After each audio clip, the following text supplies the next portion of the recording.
Good morning everyone, and welcome to our session on Community Voices, to those of us who are joining us in the room and also to those who are joining us online. May I start by acknowledging the First Peoples of the nations around the world and acknowledge their elders past and present and their deep cultural and spiritual connection to the lands in which we all live and breathe. Our session today is around Community Voices, and this is a project that's been established by our Australian Water Partnership to actually take a deep dive and to look at what community engagement and stakeholder engagement really should look like. And we've used a couple of case studies in Australia to actually explore deeply with communities, policymakers, and those agencies that are involved in dealing with change, with moving forward on the water reform journey. This publication has been written by myself and a co-author, Leith Booley, who is joining us online, and been supported by Michelle Campbell, who works with our Commonwealth Environmental Water Office, and also Daryl Day, who is a legend in the water industry in Australia, and Daryl is also joining us online. So what is Community Voices and how have we actually gone about this process? What we looked at was a series of interviews with various people up and down the length of the Murray-Darling Basin who actually experienced the change that we brought into play over the last decade and a half. And we asked them about their perspective on community and stakeholder engagement. What was the good, the bad and the ugly?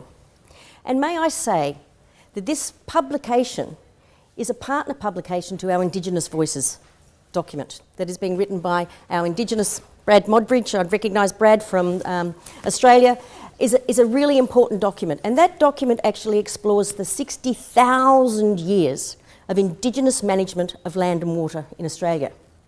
What I'm talking about here is the last couple of hundred years and how we've really stuffed it up. So what the Indigenous people could do over 60,000 years to maintain and sustain and live equitably with nature, we managed to do some really bad things just in a very short period of time. So what did it look like? Well, over the first 80 years of the last century, we built and we built and we built. We made agreements, we made agreements, we made agreements. They were all focused on economic development, build infrastructure, dams, weirs, locks, barrages, huge canals going out into the landscape to support great irrigation initiatives, great irrigation districts. We created communities, we created economic wealth, and we generated an entire economy out of the water. Then in the late 1980s, thereabouts, and in the last part of last century, we went, whoops, we've gone too far. We have exceeded the capacity of our system to sustain us. And what are we going to do about it? Well, we had lots of meetings. We had a commission, we had a framework to work within, and we actually made good progress. Now, I need to take one step back and say in Australia, it might be one country, but we're very distinct sovereign states within that one country who maintain the right to manage water under our constitution. And so in the Murray-Darling Basin, there are 4 states, and those 4 states fight fiercely for their rights in regard to water. So in that context, we were making steady progress. We had some great successes. Our salinity strategy was fantastic. We did a lot of really good work, but we could not find a way to address the elephant in the room. And that was we had over-allocated the system. And right through, up until the early part of this century, we were doing that steady progress, and then this happened. What we call in Australia the Millennium Drought. And the Millennium Drought went from about 1998 through to 2010. Coincidentally, that actually is exactly the time I was in Parliament, 1997 through to 2010. And I was the Minister for Water Security at the bottom end of the basin in Australia, where this was happening. We were running out of water for people. For the first time, we had to think about how we dealt with that elephant in the room, which is taking water back from consumptive use and putting it back into sustaining the environment in which we all depend. So what did we do about it? Well, the first thing we did was we had a meeting, and the Prime Minister brought all of the premiers and all of the water ministers together in Canberra, and we talked about what do we need to do. So the first thing we needed to do was to set aside the Murray-Darling Agreement that had served us since 1914. Served us very well in sharing the water between the states. But it did not mention critical human needs. And we were in a situation where we were experiencing a drought of massive proportions that we could not possibly have modelled for. We had 117 years of data, and we did lots and lots of modelling, lots and lots of science around the different scenarios that would occur under different circumstances environmentally.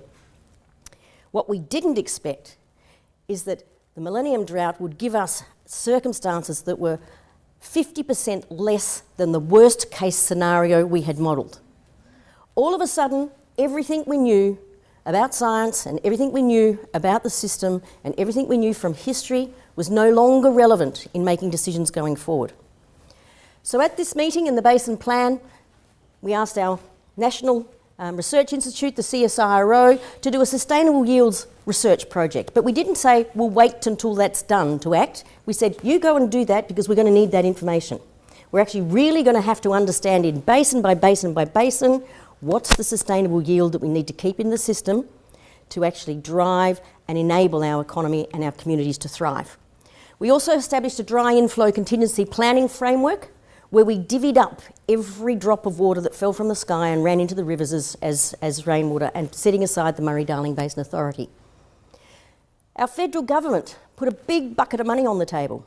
$7 billion US, 10 million Australian dollars, was put on the table and says to the states, come around the table, let's talk about this in the national interest. What can we do in the national interest? Understanding that our federal government, our Australian government, has no constitutional powers to make the states do anything about water. So they brought us to the table, and there's an old saying, never stand between a premier and a bucket of money. And the premiers did come to the table with the water ministers, and we decided that it was time that we actually looked at full basin-wide planning and how we would manage the basin from top to bottom in a more integrated fashion. And we would deal with over-allocation in that process. And to enable that to occur, we actually had to negotiate as states with our federal government and talk about, for the first time, ceding some of our powers to the Commonwealth Government to enable this process to occur. We did not cede all our powers. In fact, we ceded very little powers to the Commonwealth. What we did cede to them was the ability for the Commonwealth to be able to do a basin-wide plan and set new sustainable diversion limits, which would enable us to reset the balance, and with the 10 million Australian dollars that was presented, look at how we would readdress that balance, how we would buy water back. Okay, so we're doing all of that, which was fantastic, and the task was not complete. First thing they did was they ran away behind closed doors in the Murray-Darling Basin Authority and made no effort to engage with the communities or the states at all. They worked on establishing a technically perfect document full of gloss, and they called it the Guide to the Basin Plan as the starting point for discussion with the community. But what the community saw was, finished document, you're coming out to tell us what you're going to do. And it was rejected, soundly rejected. It was burnt in the main streets of the towns. And the federal government had to go back to the drawing board. And when they went back to the drawing board, they realised that they had to start to put people in this process. And if they didn't put people in this process, they would not be able to achieve the goals that we have. So the Basin Plan then took another couple of years to enact. But we do have a Basin Plan now. And we do have a process for rebalancing consumptive water with the productive water. What we don't have is consensus that it's enough. What we don't have is consensus that everybody's being treated fairly, and what we don't have is a completion and actually achieving all of the targets. But we have made significant progress, and 2/3 of the water has been recovered, and we are still working towards recovering the rest of the targets that we hope to achieve. We've got a major review happening, and that review must involve people for us to actually take it to the next stage. So in water resource issues, in everything you do, you can, I mean, it's the people that are the problem at the same time as the people are the ones that can make the solutions. And if you're not engaging with people and you're doing to people what you think is right for them, doing the science over here, doing the black box modelling, making assumptions that they don't understand, they will reject it. So we have to come up with better ways to engage with communities, and through the process of this Community Voices, we've actually gone out and interviewed people who lived that period of time during the Basin Plan. And those people said to us quite clearly a number of themes. And we've actually gathered those themes together and we've created what we've called a set of principles around community and stakeholder engagement that we think are really important. That if you are establishing a new process and you want change, there is a critical element, these are the critical elements that you must consider in that process. So we call them the principles of community and stakeholder engagement. Now in this, there will be conflict. And the first thing we want to say to people is welcome the conflict. Bring it into the room. Don't marginalise it. Don't put it over there and say, we're not going to speak with those because they don't agree with us. Our politics is turned to that. Our politics these days in our country, and you see it around the world, where politicians are protecting themselves from the bad voices, the voices that they don't think are aligned with where they're going. Those voices need to be brought into the table. If we are going to affect the kind of change that we need to affect, we must do this. We must think about bringing the people into the table. So here's our principles. The first one that we came up against was leadership. Time and time and time and time again, everyone used the word leadership. And when you drill down and you ask them, well, what does leadership actually mean? Everyone has a different view on what that leadership is. It's not me standing up here as a politician telling everyone to follow me because I'm the leader. It's about creating an environment where, to use an old phrase, you're keeping the buffaloes heading west. And that requires leaders from behind. That needs leaders in their communities. It needs developing capacity in our industry associations to understand the conflict as well. It's about creating the environment where you can build the capacity and create leaderful communities. Those leaderful communities will be there right through and will continue to be there long after the scientists and the government agency and the politicians have gone. So Gandhi said, I suppose leadership at one time meant muscles, but today it means getting along with people. And we are scared of people. We are scared with what people will do with information. We are scared to engage them. And to enable them to be engaged, we need leaders that can actually take that information in a form that is developed for their understanding or co-designed with them. And the word co-design has come up time and time and time again, but what does it actually mean? Well, that's another one of the principles. We have to build trusted relationships with these communities. These communities will listen to those people they trust. If you come and go and have a public meeting and bring all your experts in, stand them up the front, and they tell you what your problem is, and they tell you that they've done the science, and they tell you that these are your options for a solution, most communities will walk away and say they don't know what they're talking about.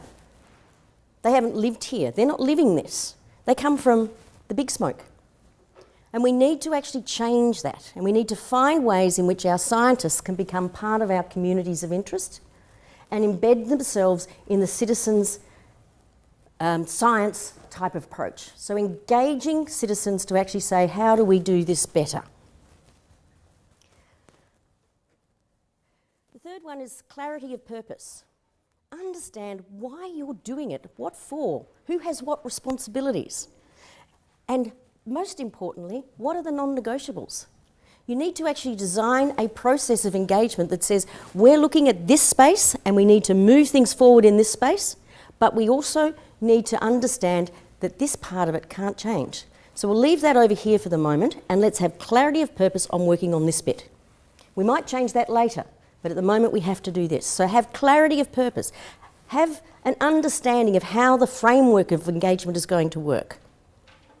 Governments have become very risk averse, and I love this slide. People don't want to embrace risk, they are scared of it, and it's very risky going out into the community, very risky, because you don't know what they're going to do with the information. So having the ability then in Principle 4 is problem definition. You can't solve a problem without having agreement first on what the problem actually is. Some people might think it's X and some people think it's Y. You need to bring those people to the room and say, well, what is the problem that we need to be working on together? And get consensus on what the problem actually is. Then you need to go on a journey of joint discovery. In our Community Voices document, we talk about a clash in the Great Barrier Reef between farmers and government agency people who ran national parks. Silt coming down the rivers into the Great Barrier Reef was causing really significant damage to the reef. And everyone wanted to blame each other for who was responsible. The way we broke through that was to ensure that we could get the farmers to work with the government agencies, to work with the scientists, to co-design a project that they were part of collecting the data and the information. And whilst they didn't like the outcome of the research, neither party liked it, they couldn't fault the process. Really, really important. Have joint discovery, joint co-design of the system that you want to work within, and problem definition needs to be agreed. The fifth one is allow for time, flexibility and windows of opportunity. In the previous session in here, I heard one of the speakers say, never waste a good crisis. As a politician, that's my mantra. That is the opportunity you have for real change, but only if you're prepared. Only if you have that information, that knowledge and some systems in place that you can actually disseminate what was hard before, but can be elevated during a time of crisis. For example, during the Millennium Drought, when the city of Adelaide nearly ran out of water, we had been slowly progressing towards full cost recovery for pricing of water. We weren't there. But during the Millennium Drought, I tripled the price of water and everyone was prepared to pay because it was missing. It was not there. The tap may not turn on. We're prepared to pay. So you take that opportunity and you bring that policy that politically was almost impossible to put into play before, and you put it on the table. And that enables a whole range of acceleration of the reform process, but you have to be ready. And that's where the work that you do in building the strength and leaderful communities comes into play. Principle 6 is about decision-making and change management. We need to demonstrate how the decision-making process will occur. For most communities, they don't understand the decision-making process. They don't understand how the information gets churned up and turns into an outcome, and they don't know where their bit in providing information into that process has gone. It just disappears. And so we need to have these feedback, these loop-around systems that enable not this to happen, but it enables communities to understand the process and to seek and contest. There's nothing wrong with contesting science. There's nothing wrong with citizens contesting science. Scientists like to be contested by their peers. They're generally not real happy with their science being picked apart by people who aren't scientists. But that contestability is really important in enabling communities to come along on the journey. They need to understand it and they need to be able to work in a safe environment where contestability is okay. So, now let's have some fun. What we propose to do now, rather than having a session where we all talk at each other, which we have had lots of, we're going to have an interactive session. This is a role play. This is about looking and doing and thinking about what it would be like to be in these positions and actually working through a process. So what we have established is a bit of an interactive role play, and it's about developing a Delta River Basin water management plan. Now, it's already been agreed, we're going to have a plan, and it's already agreed that a Delta River Commission will be established. And the first step in the process is engaging in country with the stakeholders in country. So we're going to have 3 countries. We've got country alpha up the front here, country beta and country gamma. We're going to drive the ones up the front here can come over here. There's a group over there and some need to go over there with Matt. We've got facilitators here. We've got Matt over here as the facilitator for gamma. We've got Irina and we've got Lucia here at beta, and we've got Michelle here at alpha. And online, we'll have the camera focused on the interactions of what's happening in alpha, and we invite everyone online to get into the chat box, give yourself a role in this role play, be whoever you want to be, and pop your comments on the chat box and we'll include them on the whiteboards. Okay, so the role of this game is we have a Delta River Basin Commission, we have an upstream country, a midstream country and a downstream country, happens everywhere. And what we're going to do is talk about the competing demands. Now, the competing demands just don't mean between countries. Competing demands within countries are just as hotly contested as competing demands externally.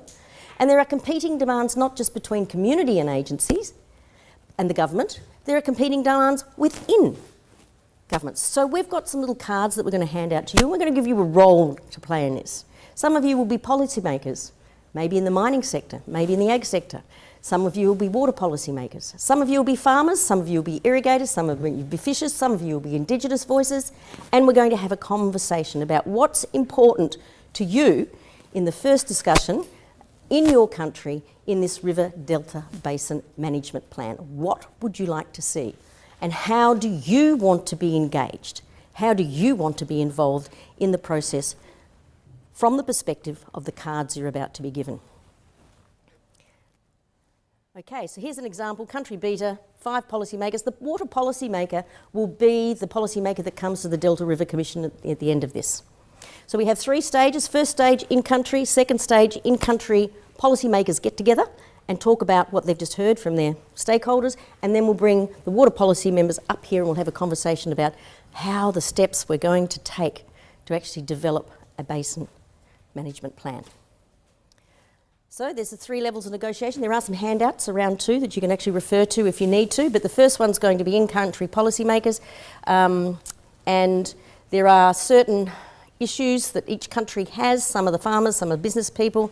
The aim is for stakeholders and community issues to be identified and a common national approach. You're hoping to get there. A common national approach should be easy, shouldn't it, within country? Okay, we'll give it a go. So this is discussion 1, so I'm going to ask you all now to move to, this is country alpha over here.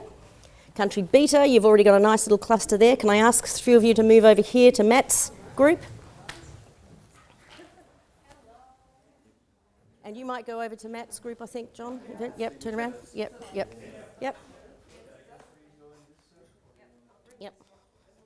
Bring the board over. Okay. Hearing distance?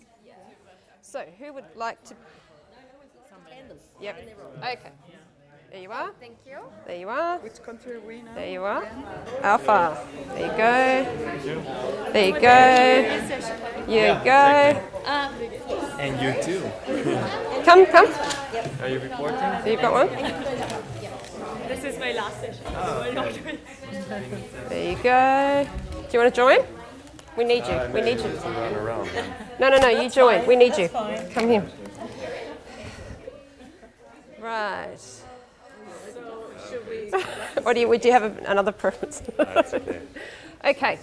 So who's our water policy advisor? There, your country water. That's you. You're the big chief kahuna. So we are trying to negotiate within our country what the main issues are and what we're going to go to the Delta Commission to talk about. So you've all been given some cards. I might give some of you another card because we haven't got a lot of people. So think about the other person, this and this one, okay? When you're in this discussion, particularly you guys. Yeah, you guys. Yeah. No, you can have another one because you're a policy person. All right. Sorry? Yeah. Sorry, do you have a question? Yeah, maybe you'll explain it, but are we upstream country, midstream, or downstream? We are the upstream country. So we're the best country and we get to take all the water before we don't want them to have any, right? Is that right? So our discussion is we're going to talk about stakeholder community issues, what should be identified, and common national approach for transboundary water sharing should be discussed. So what is it in our water sharing agreement should we be thinking about as alpha, country alpha? What's important to us? Well, as a From your farmer, as a farmer. I think it's very, very important for the whole country, so you can have food to eat and everything. Yeah, and we can yeah. sell food I have enough water. Yeah, absolutely. You give me No, you're you're because you've got to remember all this, right? You've got to go and right. you need to. But you see, I'm a fisherman, and so if you take all the water, there's not going to be enough for I don't my need black all brim. the water. Oh, you don't need all the No, water. Okay, not all the so water. I need. But a little bit more than what I have right now. Okay, but the fish need lots of water for breeding and swimming and migrating. I have to worry about my farming, I like this one, right? fish are important as the environmental policymaker in this country. I think we should have enough fish for you to fish because it's your livelihood, but of course also to remain some, to keep some biodiversity in our country, Right. which also brings tourism. Right? Tourism. I mean, that's always a risk. I'm not saying you are. So, would you like to speak up? Sorry, what was that? Yeah, I mean, like, don't you think that excessive fish farming with a lot of, Oh, so there's fish farming, so there's the two together, no? Is that what you're saying? oh, okay, you are fishing. I thought. I'm the farmer. Yeah, yep. Any? Country policymaker in agriculture should be supporting farmers. Ah. I agree. I totally agree. Yeah, that's very important. So how do we find all the farmers? How do we talk to them about this? Is it just you who thinks like this, or do all the farmers think like this? Do they all want more water? Yeah, Are you sure? yeah. How? I want to advocate for urban dwellers. I mean, 80% of the population live in cities. We need Yeah. water to drink. And you need food to eat that we We need produce. food. Yeah. Fertilizers are a problem because it's a big pollutant for drinkable water. So we need to work together. But do the city people really care? Do they really care? Do they? Of course, they need to have not polluted water. When your drinkable family is water. living in the city. Also, we need good sanitation systems. We must, give our, it's very important. I mean, we have to think 80% of the population globally lives in cities. So having the right systems, being able to give sanitation.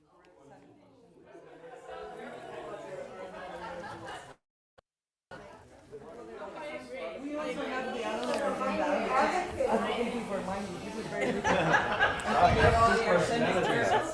We're actually doing a research project in a big mine. I'm also a country policymaker for mining. No, On my free time. As the business, as small business tourism, we need water to run our day-to-day activities as a tourism industry. And also fishing comes into Tourism, industry, yeah. So we need water Yeah. to run different activities and also to attract people from outside so that they can have water for activities that include water fishing. Yeah. All the other activities. So how many tourism people are engaged in this space? Like, are you just here on behalf of the? Are all? Or are you just that really annoying person that speaks on behalf of tourism but no one else listens to in your community? Are you a leader in your community around this? She is. She is. She is. Because for like if you have a small business, it's not only about profit making. You also need to engage the communities around so that they can also like have some benefits. Not only people outside, but also the community should get benefits from me running a small business in the community. So, do we know enough about what the issues are? Like, is there enough water for the fish and the tourism and the farmers? Is there more information? No, I think there's a shortage because we are also a urban water utility, and we know this also in the different municipalities is that often when it's already being used for farming, for other purposes, we have a shortage. We need to import it from other countries to get our drinking water for you, for your small business, and for others, for all of us to survive. And may I also? So we need a bit more water. We have an annual shortage of water for the city. Yeah, and may I also emphasize as an environmental advocate that it's not only about water and how we use it as people. It's also water as a beautiful, precious resource we have in our country, and we want to conserve our lakes, this river, and it's not only an input for economic activity. Oh, for goodness sake, such a greenie, don't you think? I was going to add to what you just said. Being an indigenous or first person, it's also important for our ecosystems to be sustained. Yeah. Absolutely. And do you run into issues currently? We do. But most of the issues Yes. As the people who use these resources and upstream, we sort of moved from those sustainable measures we used to do, and we are now just cycling dry the ecosystem around us.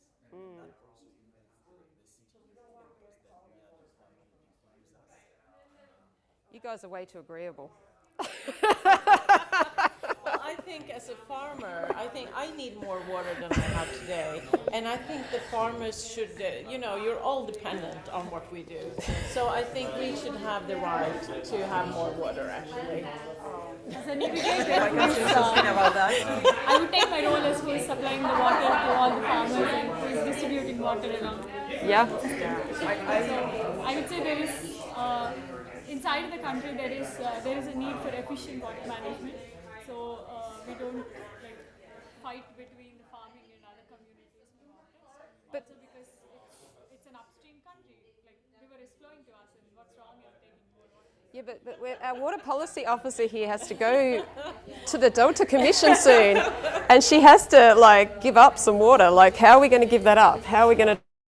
In the cities, you're using way too much water. Right, no. I mean, you're actually just, you're taking long showers, you're watering your lawns. I mean, I don't think you can continue doing that. Well, I am going to advocate to change the system and to work more together with the ecosystems, the agriculture, and we should apply nature-based solutions even for example, to in our sanitation systems, awareness of our cities. We need the ecosystem to be healthy. We want our cities to attract more people. We want people to go away to the country and sustain the land ecosystems. We should apply climate smart agriculture. We have to think about that. We should take the fertilizers away and look for more regenerative That's a good idea. agricultural systems. Speaking about tourism, we need to apply the principles of circular economy. We are also city people that need, tourists to.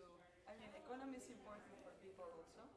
People have to sustain themselves, so we have to look for systems that, where people can work together from all walks of life, from the sustain natural systems, and also the sustain the economic activity.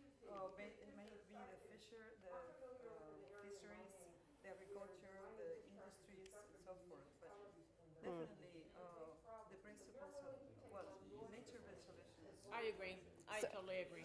As the business people, I think us as the private sector, we need to come together with the other sectors, agriculture sectors, and all of the sectors to make a policy that we can work. That sounds like your job. That we can like this fragmentation we can overcome. So we need a clear policy on how we can work together as the private sector and the public sector. That's very nice policies, and also as an environmental policy maker, we had to do that. But we identified that there's an absolute shortage of water. We are already importing water. So if we deliver more to those guys over there, we have to import more. And I do think someone has to reduce its activities. I think it should be agriculture and mining. And the cities, Nature-based the solutions and people mining in the is cities, the- they use so much water. Yeah. What do you have in the cities? The primary users would really like to be engaged in Yes. terms of natural-based solutions. Yes. So your Indigenous people want to be engaged in setting up your nature-based solutions. That's good. Cultural issues, just to make sure that they are very important. How many different peoples do we need to engage with around Indigenous? How many tribes have we got to talk to and to representing it in our country all across this? Well, primarily, our water usage and cultures are not too different. Yes. So maybe not a lot. Because Okay. Because do you have your own system as Indigenous people where you can distribute the information, or do you all talk together? Yeah? Okay, that's handy. They can have a representation from each tribe and then make some sort of a committee or Do you think that's needed? Yeah, okay, great. Yeah, as the one who is supplying water to all these people. So I think Irrigation water. I'm supplying drinking water. I think we should not just look at the river water sources, but also depend on like whatever rainfall that is on the land. We should effectively utilize that and have local. Oh, dams you're talking about. You want to capture it? No, Dams. no. I mean, for instance, in agricultural fields, they can have local irrigation structures which can hold and capture rainwater and use it efficiently. Yeah. Okay. So I think in that way we can reduce the But we demand and also need some state money to do this. We can't afford it. money, put money. I like this one. if you are willing to do it is cost effective. I think what we can do with the other countries is if they want more water from us, they should help invest in our water. Yeah, good idea. Very good idea. Yeah. And the Farmers Association also. They'll get more water if they make us more efficient. And they should give. So From they other should countries. invest and maybe share their knowledge on how they do it. Yeah. Oh, share knowledge. Smart. Very smart. 10 billion.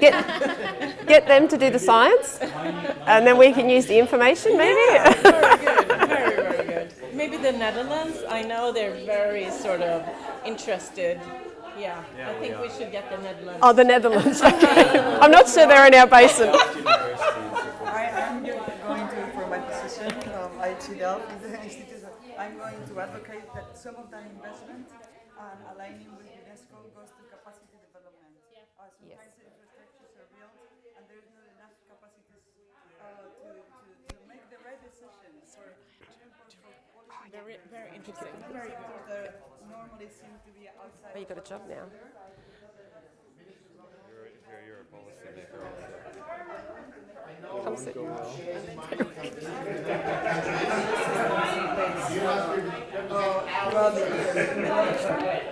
Always have a long-term vision.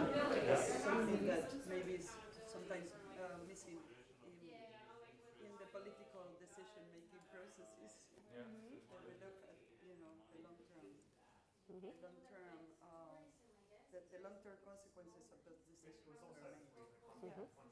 And if we think about those long-term visions, what are some things that would be your visions for that? Well, I think that What do you think cities should look like? And then what would we need for that? well, the cities should, of course, be a lot more sustainable, a lot more aware and resilient to climate change, because we're also suffering from floods, which creates great distress among our dealers. So it's also important that we create awareness of the ecosystem that surrounds us, that protects us from those extreme climate disasters. So in that sense, awareness among our inhabitants and improving the systems from a more natural perspective. I think the investments should be made in capacity development, in improving our sanitation systems, the quality of our drinkable water with nature-based solutions. I think Yeah. that, So we've got 5 minutes left. Sorry, you. I just have another point to add. I think on a long term, within the 3 countries, we should have a fair data share on Okay. how the water resources are being used in their countries and what is also the demand. Yep. So we are not just fighting over we want this much water, Yep. but actually backing up it with. So I'm starting to hear very lofty goals, which try and take off your, very educated minds. And we need to talk about how we're going to get all of our country on one page. How are we going to get everyone to agree so that when our delegate goes up to negotiate on our behalf, she's going with a united front, because anything that comes out of her mouth is going to be scrutinised. So we need to make sure that our community. Why did I take this card? Great. So how can we be sure that our communities, our little grey cards, are adequately heard and represented in these very sort of lofty statements? Because they're not, no offence, but they're what we think, but how do they think this way? Do they want these outcomes?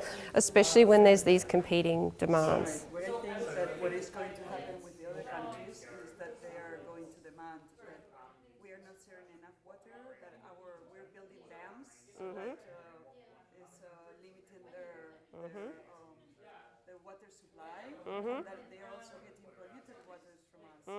Because, we have the industry, we have the water, the sewerage systems, and if we're discharging polluted waters, that is going down the stream. So I think that a transboundary waters commission representing all the sectors, the indigenous, the urban, from our countries should get together with the other countries to see how we can have a balanced, harmonic share of the waters. Because I'm sure they're going to come with that demand. I would. Yeah. Have we got all the demands? Do we know all the demands in our own country? Have we got everyone here? Or is there some... Maybe we can summarize maybe what you understood from all of us. What are the issues and then what are the demands from our... Do you feel like you've got... Well, and also all the policy people, the red card people, do you feel like you have... Because you're going to the next stage, you're moving into the next stages of negotiations. Do you feel like you have everything from us, plebs, the community? Do you feel like you have everything you need to know to go? Maybe we can do a round of the policymakers, starting with the agriculture.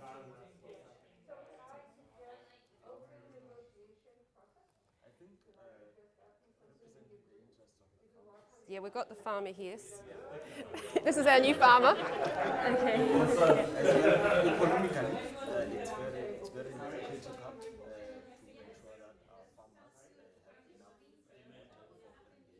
And as you mentioned, to try and do away with fertilizers, that will make it easier for us to recycle and use the water. Therefore, our water demand was the sustainable system in agriculture that really help us in terms of the economy. So I think Okay. Also, we have to take into consideration that in our country, like in many other countries, water for irrigation is the main source of water consumption. Yes. Far more than even the cities. So Okay. in many countries, it's about 80%. Yes, yep, so you're the big one. Yep. Irrigation. Irrigation.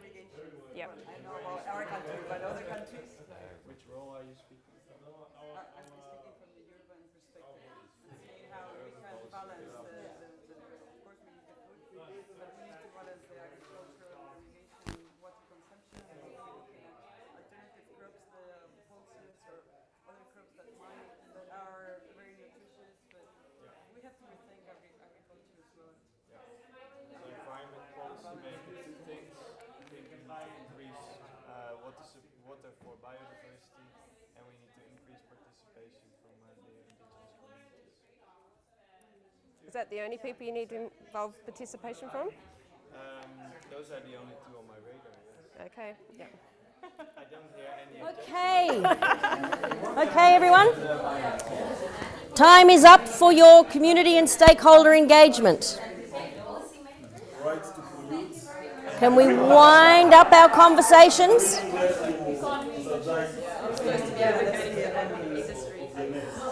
All right, can we wind up our conversations? And we're going to... Can we have a little bit of quiet? I know it's a really interesting conversation. Hello, everyone. We're about to move to the very important next stage of our consultation. So we're going to have our red card people. So the people with the red cards, you are the policy makers for your country. The next part of this role play is you are going to talk to each other. And you are trying to come up with a way in which you can represent your country collectively at the Delta Commission. So you're representing different parts of your community as a government agency person now. So the red card people, I want country alpha here, country beta here, and country gamma. There should be 5 on each. And the rest of us can stand around and keep them accountable. Make sure that they are raising the issues that are of concern to you. Okay? So We've got a country alpha here, red card holders. Country beta here, red card holders. Just move these seats back here. Okay, so back there if you could. Yep, so back on the couch or turn around and face that way. All in this little, all the policymakers. Yep. Yeah. So you should be 5 of you. Yep. Yeah, we're here. Yep. Now, here's your...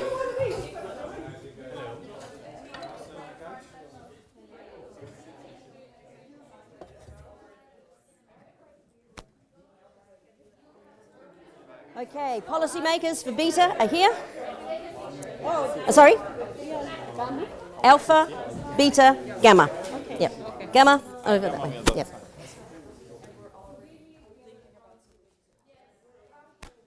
We need to bring their boards over to them if you can. So gamma's over there to make it difficult.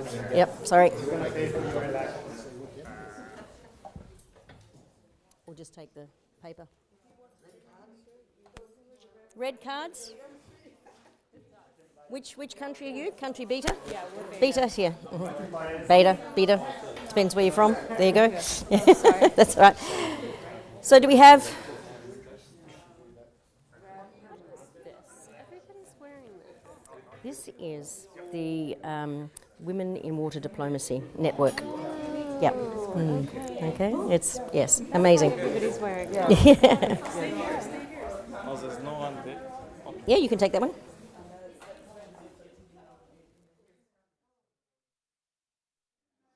Yeah, as a country policymaker in general, but of course as a human policymaker. I mean, the cities will, well, they're being hit very hardly by floods, for example, where also our infrastructures, even if we invest in infrastructures and spend millions in new plants, they're being hit very hard by those events, and also droughts, for example, are limiting the availability of water for our own city dwellers, with water restrictions and so forth. Yeah, and just as well as for the efficiency aspect, also for the mitigation aspect, we should see where we can do knowledge sharing and collaborate with the other countries. That's right. On these things, because they're probably also running into these problems, right? Of floodings and having water shortages. So with one priority, maybe we can get to 3 priorities that we bring to the table with the other countries, and perhaps one of them that we will share. I'm speaking as an environmental policymaker, but I recognize what you're saying, is to reduce the risk of drought or flooding, and that we, together with the other 2 countries, find ways to identify the risk and also calculate what it means for our different stakeholders, and then can act together. So I'm new at the table, so yeah. Hey, how you going, guys? Hi, who are you? I'm from the mining. So welcome. Whatever. It's too easy, right? So I hear everything you're saying, but you know, we need security throughout the year, all year, to do this mining thing, right? Yeah. That's like hundreds of thousands of jobs, like whole economy.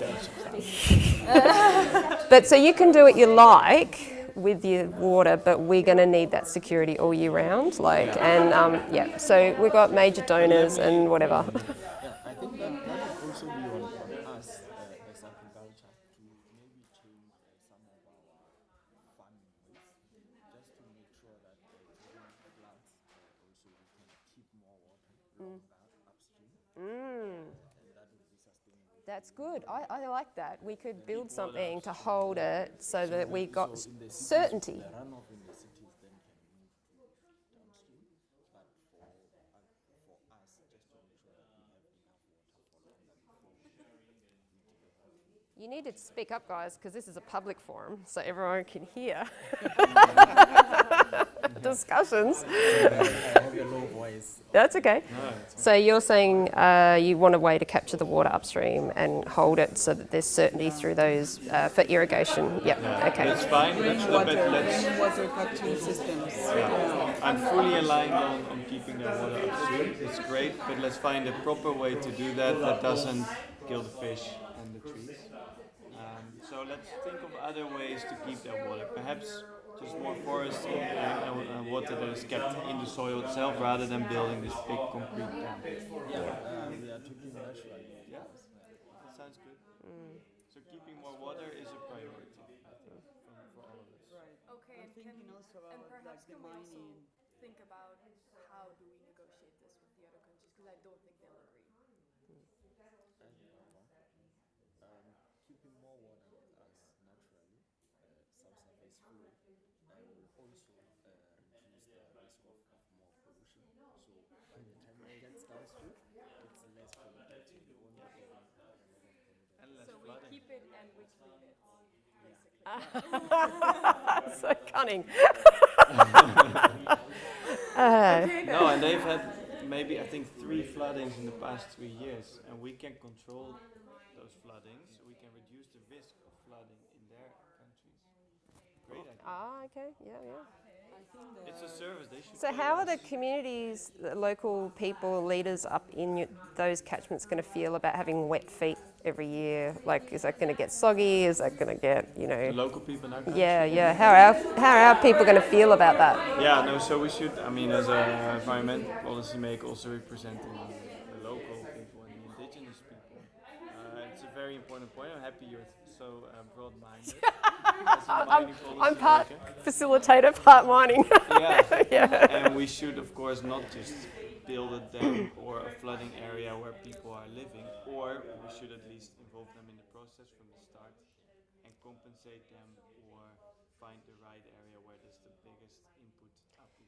Is there going to be like more mosquitoes if we hold more water upstream? Like, is there another policy maker that we should have here? Have we got all the policy? That would be stagnated water. Yeah. So we have to make sure that the hydraulic elements that Oh, we're going to need pumps and cement and. yeah. Okay, I know what you. No more dam building. No more dam building. That speaks to the issue you mentioned earlier that the countries downstream should also invest in the mining. Right. Exactly. That's what I was going to make that point that we need the 3 countries investing together, even in infrastructures that are upstream, because they will be affected by those infrastructures. So if we improve our systems, they will see the positive results on those systems, right? Is this going to have any health impacts? Like, should we have another policy maker here, maybe from health or I from? think we should have like an ecological transition committee that is multidisciplinary and multi-country, right? From the health sector, from the indigenous communities, from the urban communities. I mean, we should be able to work together also with besides the other countries, to have a multidisciplinary approach to the problems. Because So you do that at the country level, not at our country level, no, or? we should share the knowledge and the decisions with the other countries. Okay. We are all going to be affected by the other countries' decisions. Maybe they're going to be more affected than us.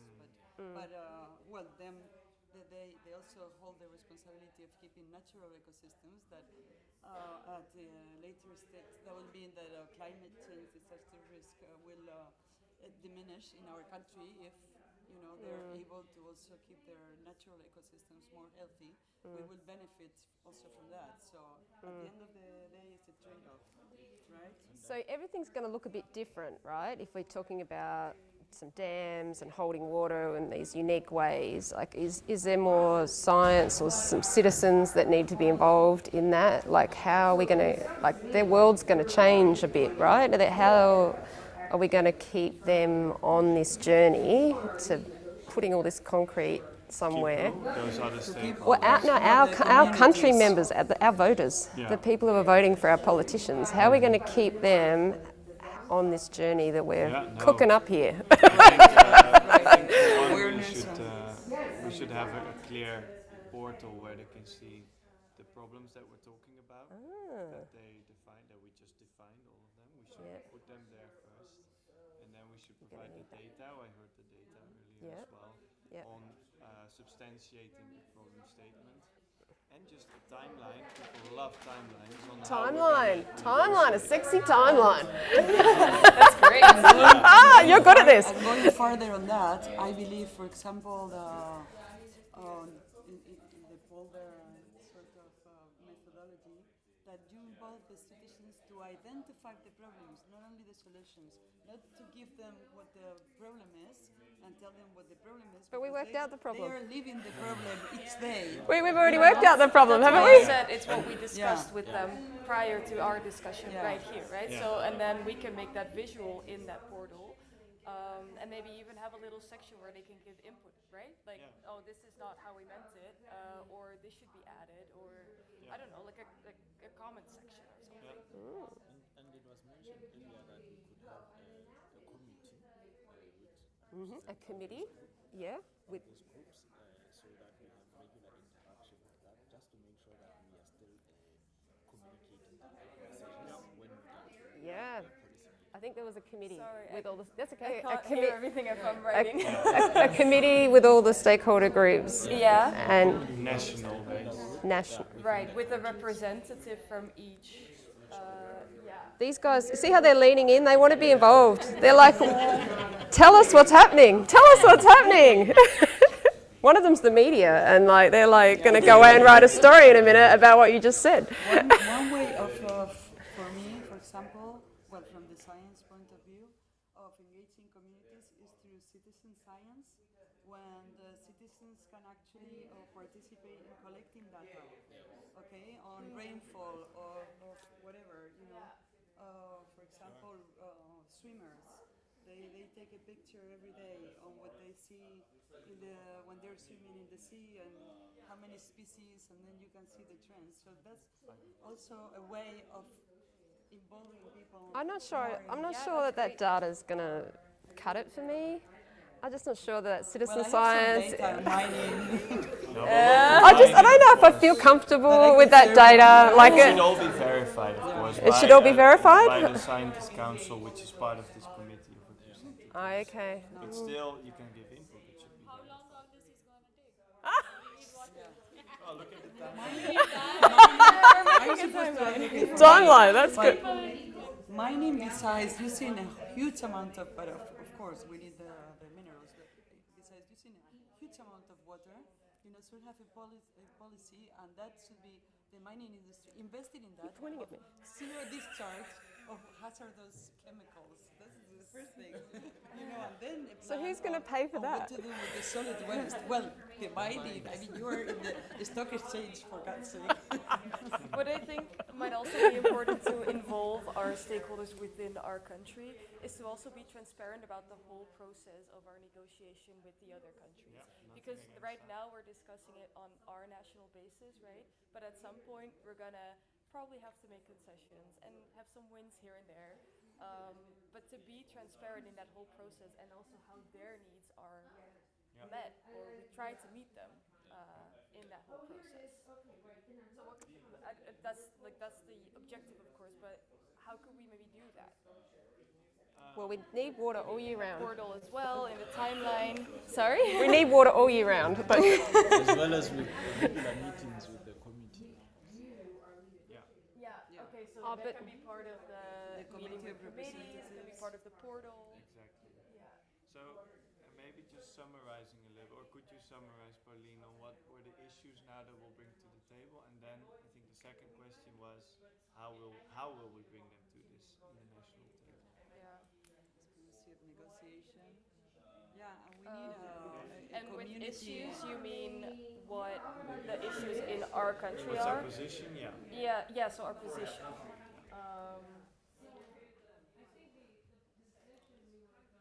So I think we said our position was that we want to capture, because we've had all this flooding, and we want to capture as much water as we can in smart, sensible ways for the, for me.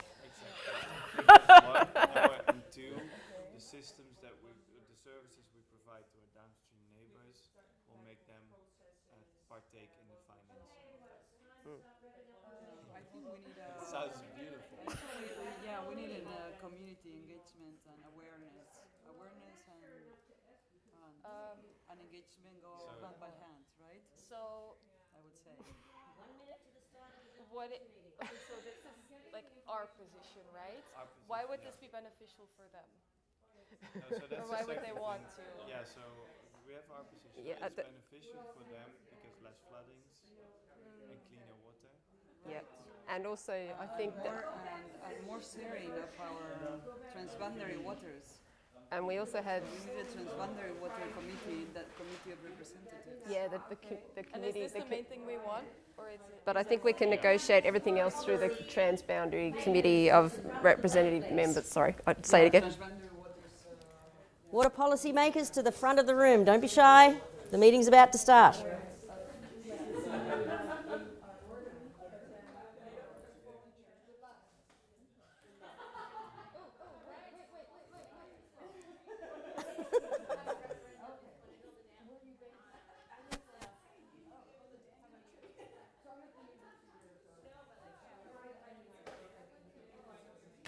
Thanks. Alrighty. Take it. She might want to refer to it, so I might just put it in that corner there so she can see it from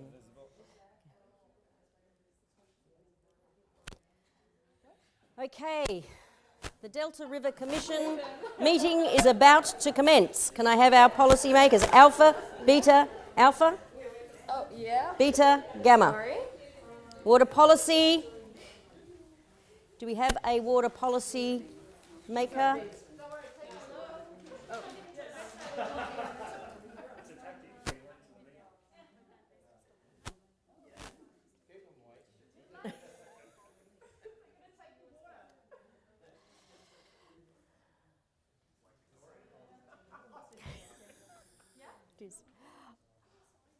Okay, so welcome.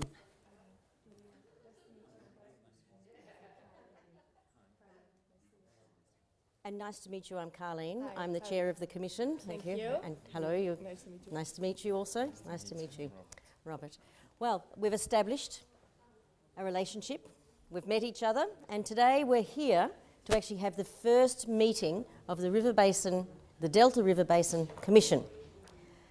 We understand that the objective of the Commission is to develop over time a basin plan that equitably and fairly shares the water of our basin amongst the contested users. Today we're going to actually start the conversation by asking each country to make an opening statement. So I'm going to start with the bottom of the system, and I'm going to ask Gamma to speak first. Okay. Good morning, all. We are Gamma country. I'm the policy maker for the Gamma country. It's on, yep, it's on. I'm the policy maker representing the Gamma country. After consulting with all stakeholders, we have three main concerns, cross-sector concern, which has been raised. And basically, they are equitable sharing of the resources, of the water resource, the concern about the quality downstream, but also the concern about how all the development projects of the basin are going to affect the interest of the indigenous people. And so for the entry statement, I think that will be all. Maybe we'll develop later how we are going to share this with the Commission. Very good, thank you very much. Peter, would you like to make an opening statement? Yes, thank you. So I'm representing country Beta, and I would like to acknowledge that this was not an easy process. There's a lot of different interests, knowledges and experiences which came forward, and that also makes us realize that we miss a lot of conversations with all the other stakeholders in the river basins in the different countries, and that it's very limited time that we have. We also agreed that it's very difficult for us to already make more harder policies if we don't know what are the other countries going to do and what are their interests. So I'm here to represent those different voices that I just heard, and I'm very curious and interested to hear from the others. I think it's very important that we continue to talk and come to a satisfying plan, or at least a process how we're going to continue. Thank you. Country Alpha. Yeah, thank you. Hi, everyone. My name is Pauline, and I'm the country representative for country Alpha, sitting right over here. Yeah. Hello, my people. Yeah, thank you both for your opening statements. And I want to say that I acknowledge the problems that you have just stated, and I also recognize your feeling of wanting that engagement with, well, the discussions you just had, we just had, you just had, but also among each other. And so I'm looking forward to that, and also to finding solutions together to, well, some of the issues you already stated. Yeah, which I'm sure you've also talked about how to address those things within your country, as have we. Yeah, so I think I'll leave it at that for now. And yeah, maybe, I don't know if Yes. I can ask you to perhaps elaborate a bit more on those problems you stated, or if you want to guide the discussion. But otherwise, we could get into that. I think we should get into that. I think it's Yeah. a very good idea, and I think we could start with Robert, and you can actually elaborate on what are the issues that your country are most concerned about. Okay. First of all, my constituency is interested in knowing what other country are planning, because we think that whatever is being planned for the river basin, they might affect us in one way or another. So we are very interested in knowing what others are planning, so that we can try to align it with our interest. We will also be interested in sharing information and data, so that, because we believe that decisions are well informed with data and informations. And the other wish of the constituency is that we think that it's important that we get involved in a consultative process, whereby we can define mechanisms to collaborate on the river basin plan. But also we want to make sure that at the end of the process we come up with an agreement, an enforceable agreement for different basin development projects, so that we participate, and we don't just how is it called? I will say it in French. Sorry, I come from a French-speaking country. Pour qu'on ne puisse pas subir les effets des différents projets qu'il y aura sur le bassin. So we really want to come up with an agreement, so that whenever a development project, whether it's a dam or it's an hydraulic structure, that we get consulted and we get informed, so that we just don't be affected without being brought on the table to discuss the matters. Yeah, that is all. Thank you. Beta, how you feel about sharing your information about your development proposals?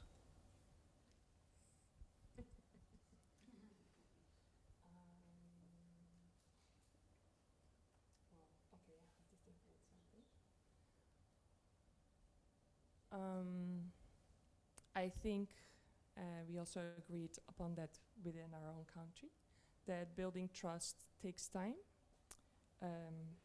One of the policymakers, Brad, said we have 3 T's, which is trusts,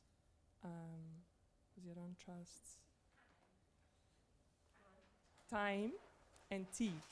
So I believe that we need to drink a lot of tea together to build that trust and create that time that we also feel comfortable sharing the development process and the details that we have so far in the data. Thank you. Country Alpha, how do you feel about it?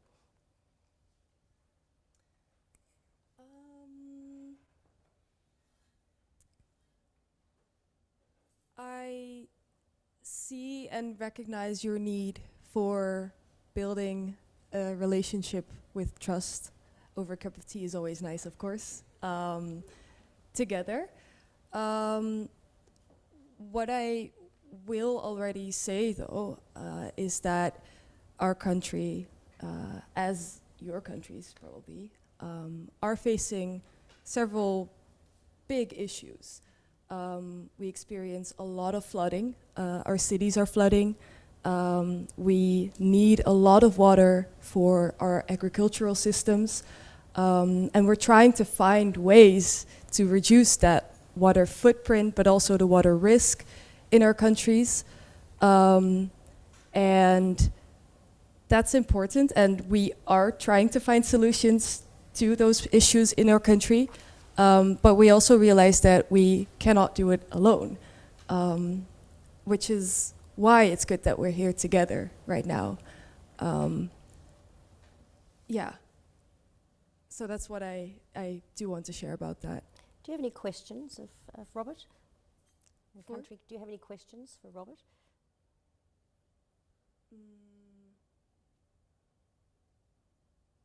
Robert's down the end of the system. You're at the top of the system. Yeah. What do you know about Robert's country?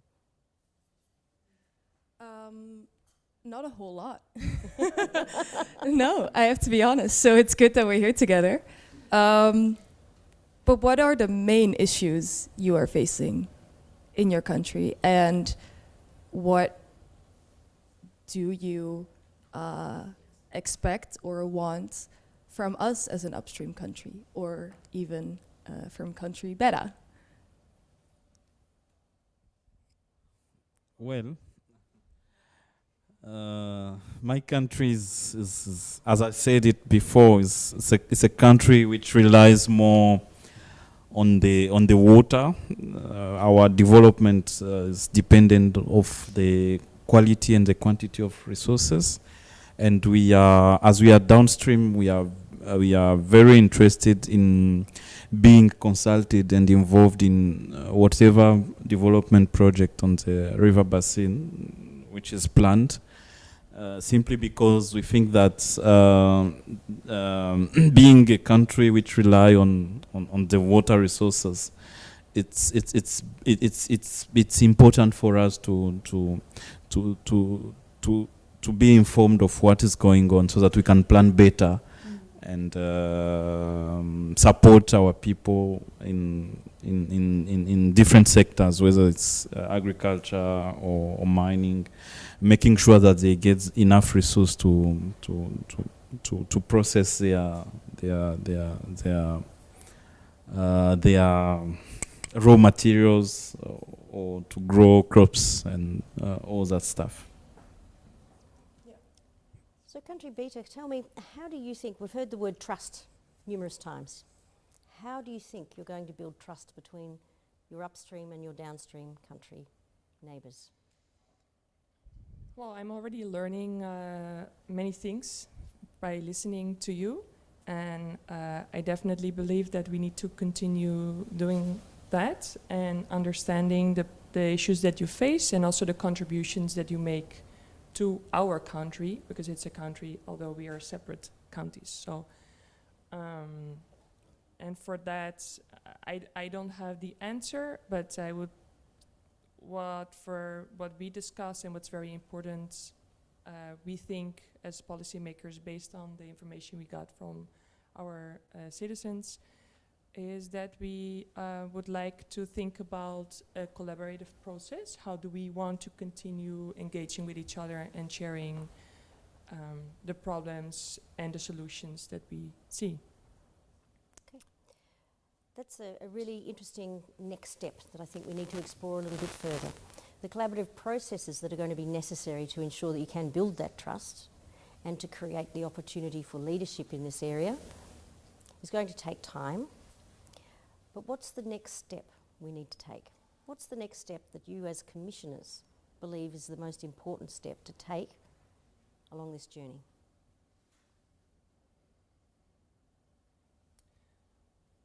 I can start. So I actually promised to the people I talked to that I report back to them I'm also here, of course, to ensure that the sharing of water will be fair. So I have that stench, and I think we all have. So that's something we have in common. Besides that, there are also things that we represent that are different.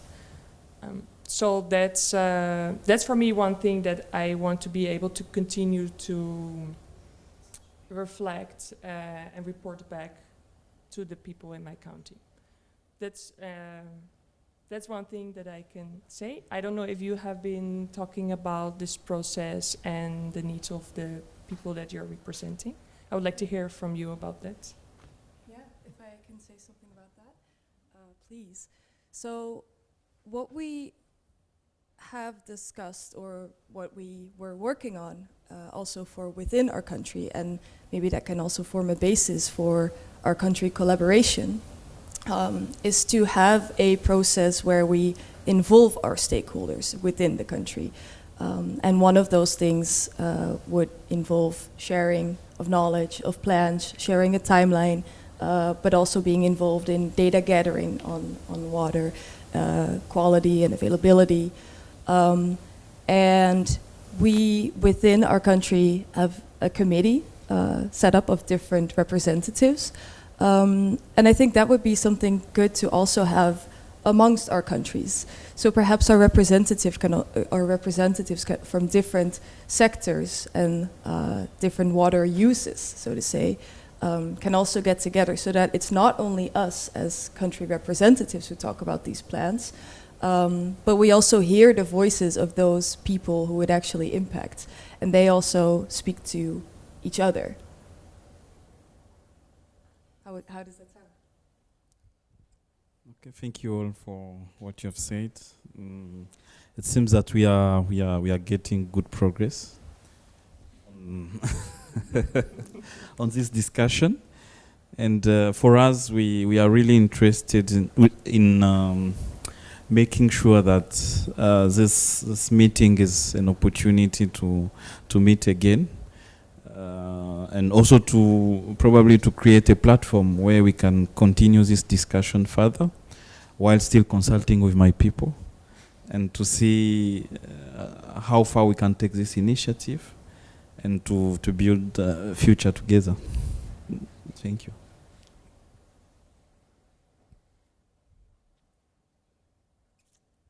Yes, I think that's.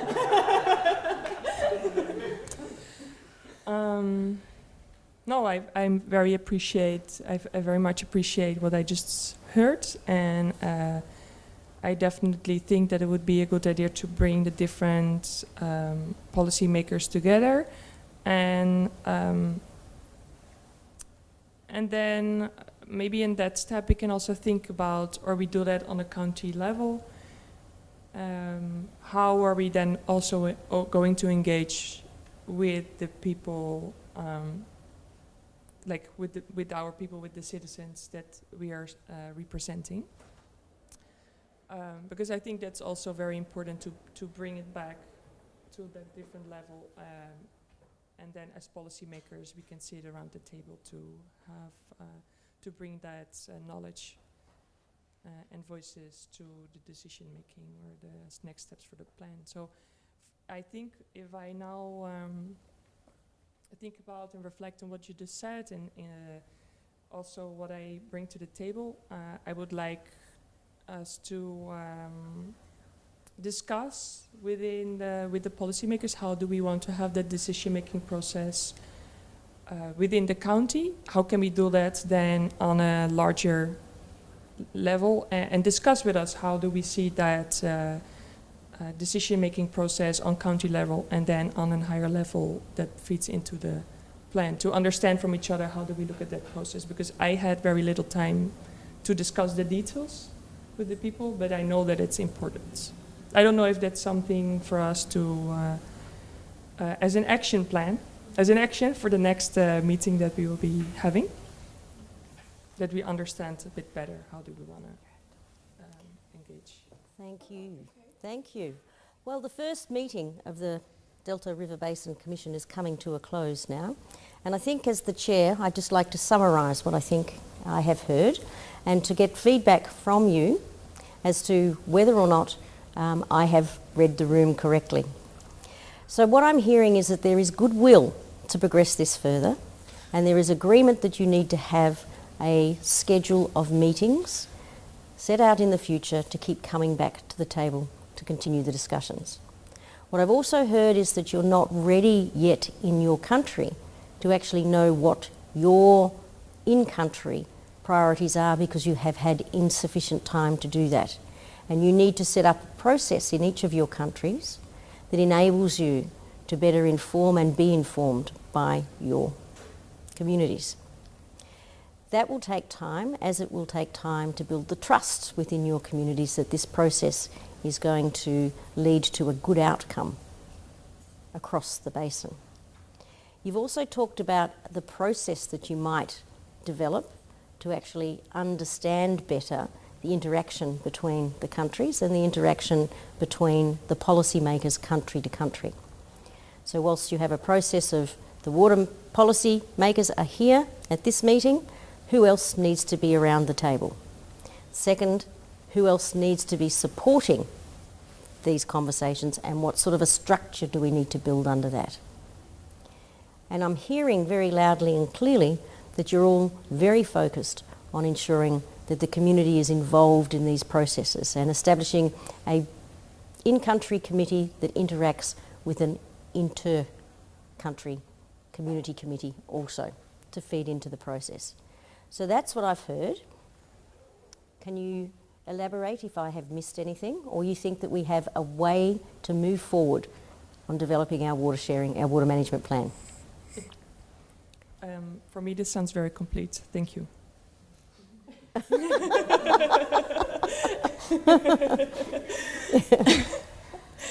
It does to me as well. I think you've summed up everything. Perhaps we haven't talked much about solutions yet, because indeed it takes time to come up with that together and to have that structure of participation from everyone. Whereas we have discussed it a little bit in our country already, but we also don't want to move forward too quickly on jumping on solutions without that involvement. So I think, yeah, in that summary, it's great that you mentioned, we want to take our time to have that involvement. As for a clear path forward, I think what would be good for a next meeting is to really prioritize the steps, or to have them in a good order. Perhaps after this meeting we can sit together and draw that up. Okay, thank you very much. I think you have summarized the intentions, and we will commit to the intentions that we have stated here. And we are looking forward to meet again, so that after consulting with the constituency, we'll be able to meet again and define a road map for implementation, so that we build this relationship for win-win solutions. Thank you very much. Thank you. Thank you to our commissioners. What I'd like to do now is to ask each and every one of you who has participated in this process if you have any questions of our Delta commissioners. Who's going to be?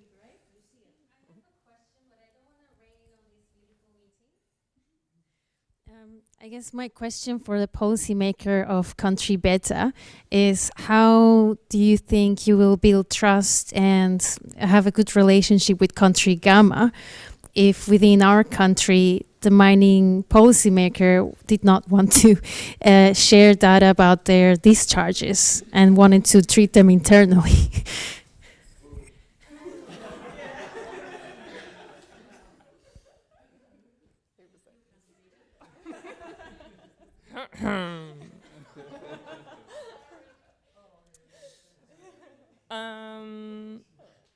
So first, you're making an assumption that it's something that they're not willing to share. So I think that's also something that we further need to discuss. Maybe that's a possibility that we can open up that conversation. And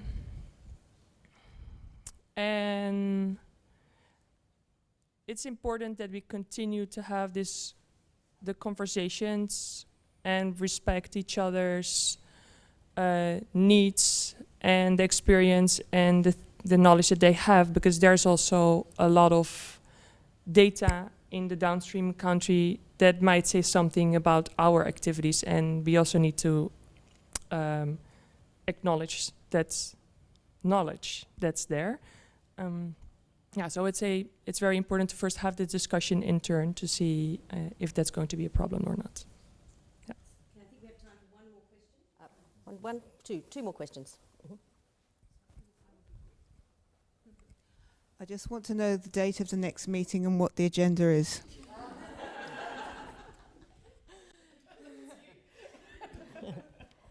The date of the next meeting is next month, and the agenda will be establishing the steps towards building a roadmap and agreeing a roadmap of actions to actually engage and develop a roadmap to agreement on a basin sharing plan.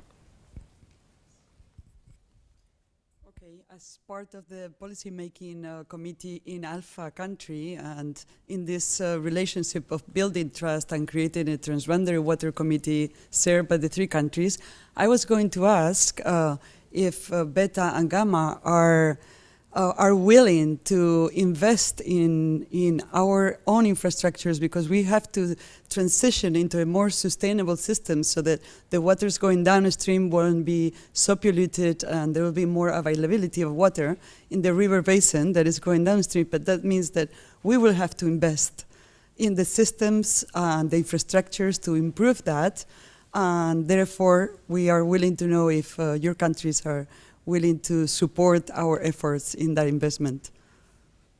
Fantastic. All right, well, we're just about out of time, and so I'm really unable to fully answer that question, but it is part of the process that we'll have to undertake, is to actually address those kind of questions. So when you're going back to your respective countries, those are the kind of things that you will need to lift and elevate into the action plan. And it will have to include technical working groups that actually understand the finance and the science and the researchers that can support dealing with that particular issue. Now, as you go through this process, there is going to be untold issues that are going to be raised. And if you look at the boards around the room, there are many tens of issues that have been raised by your stakeholder communities. And they're not going to be able to be dealt with through a single approach. They're all going to need different approaches, so therefore, as Delta River Commissioners, you're going to have to set up processes to be able to embrace those challenges, embrace those questions, and work through how to answer them with your policy people, with your country, and then collectively between the three countries. And the way to do that is to build trust in the relationships, so you would get your mining policymakers to come together with your ag policy makers. Where can you save water in ag that might be then available for other purposes? How can you make ag, which is the largest user of water, more sustainable through investment? So where do we need to do that investment? How do we do collectively that investment so everyone benefits and not just rely on one country to do the investment in their own country? So they're very good questions to ask. So you've got a lot of work to do, Delta Commission. And this is only the first step, but I would like to commend you on your goodwill as you walked into the room, that you were prepared to sit and listen with respect, and that you were prepared to sit and speak respectfully to each other. That's the starting point of water diplomacy, is having understanding and respect. So congratulations to you all, and congratulations to everyone in the room.